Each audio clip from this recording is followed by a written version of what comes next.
be the change we need to see in this world. Avance. Wow. I like the conviction, the power. Hi guys, and welcome back to our channel. My name is Janae. I'm Niley. Wow. Diba ba? Huwag naman masyadong sobrang excited. Ganoon talaga. Because we're back. We're back in the game. Charing. Anong game to? So ayan guys, at eto na nga at magbabalik reaction video tayo. And para sa ating paumpisang reaction ay papanoorin natin ng ecotourism video ni Alexi Brooks for the upcoming Miss Eco International sa Egypt, which is going to happen on the 20th of this month, and we're so excited for this. Yun ang motif ng aking suot. Ay, wow. Eco-warrior. Ano ka ba dyan? Wow. Kasi ako, ang ginagamit kong screen name is Incantito. So, ikaw, Incantita. Incantiti.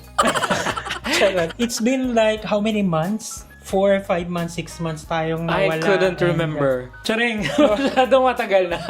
So without any further ado, Without any further kuda, let's watch this. From the busy markets of my hometown to the heart of the land, my eyes have always been open to the value of hard work and the power of the earth. At a very young age, I started selling fresh produce at the local market, carrying baskets upon baskets to the market daily. I am a woman who grew up surrounded by the vibrance of market life. So dito nga sa unang part, makikita mo yung, syempre yung background story. I like yung image na parang kinontinue lang nila na she is a strong woman, physically fit, ganyan. And gusto ko rin yung maganda kasi talaga ang Iloilo eh. And maganda rin talaga yung, kumbaga yung puso nitong batang to. Char, batang to. Character niya. Yes. Mm-mm. Where every crop, every produce was a testament to the dedication and the passion of agricultural workers. Agriculture isn't just a mean to earn for a living. Ang cute no, yung magpa-farming ka tapos glam. Naka-makeup. Only Alexi does it. Oo. And I mean, she's very natural and ganyan kasi talaga siya magsalita in person, di ba? Like, that's her natural, talaga, speaking voice. Charisma. Yes. Oo. I like na ang dami niyang look na dinadaan dito sa video na to. It's a way of life. And ecotourism, it's a chance to show to the Ang world ganda. how beautiful our culture and nature truly are in a sustainable way.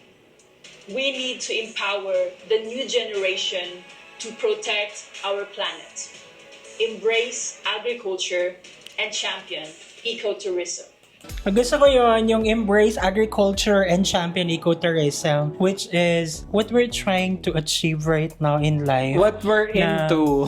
Yeah. Kung makikita nyo naman sa ating mga personal posts, ganyan, and siguro upcoming we will do the house tour. Currently, nandito tayo sa ating room, which is very minimal, ganyan. Pero paglabas mo talaga sa bahay natin ay sobrang dami na nating naitanim, ganyan.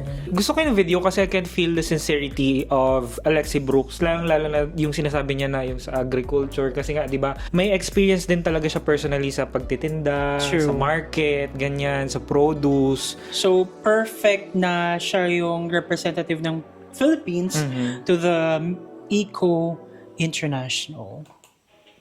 Egypt, Wow. more than just a destination, it is an odyssey through time.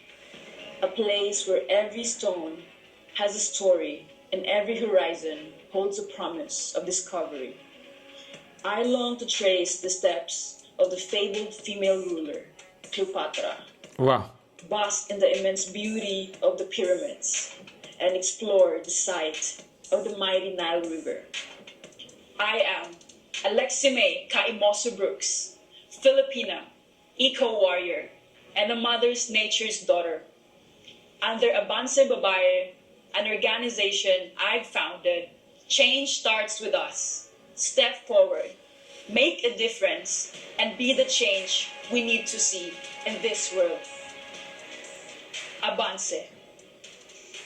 Wow. I like the conviction, the power. So yun nga pala guys, bago natin makalimutan ay ilalagay natin sa comment section down below yung link ng video for the original content, yung sa YouTube channel ng Eco International, because it's an ongoing part of a challenge wherein paramihan ng engagement, yes. ng views, ng likes, ganun, comments. Tsaka, yun din yung pinakagusto ko kay Alex, is very clear, enunciated, yung mga words, yung mga sinasabi niya is very malinaw, kaya naiintindihan natin, nare-relay niya yung message kung ano yung gusto niyang sabihin, diba?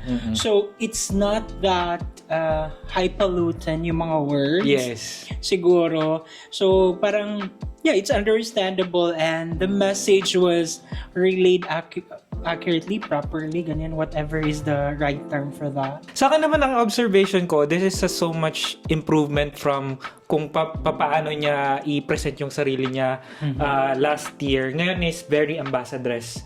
Kumbaga yung kung last year very warrior siya na parang nakakatakot, di ba? Very strong, pero ngayon very Soft, toned down. Toned ganyan. down pero powerful. Very relatable, and yung kaya niyang i-represent yung kumbaga Philippines talaga. Yes, and makikita mo talaga yung, kumbaga doon makita yung puso. So, ayun nga guys, and sobrang excited tayo sa mga paparating na mga activities for the upcoming Miss Eco International, and I guess on the 7th, kakaroon siya ng send-off party. Guys, it's now time to unite again for let's support Alexi Brooks sa kanyang upcoming na laban. Sa kanyang journey Yes. to the 3rd Eco International crown. And ayan guys, thank you so much at sinamahan nyo kami sa nagdaang video. Kung may gusto pa kayong mapanood, don't forget to comment down below, and salamat sa mga patuloy at patuloy pang andyan pa rin for us, watching us, supporting us. If bago kayo sa ating channel, don't forget to subscribe, hit that notification below para updated ka sa ating mga susunod na videos. And if you're watching this on Facebook, don't forget to follow us or like us and share to your friends. Thank you so much for watching our videos. We have a lot of videos done, and we have a lot of videos coming, so keep watching us. See you in the next video. Bye!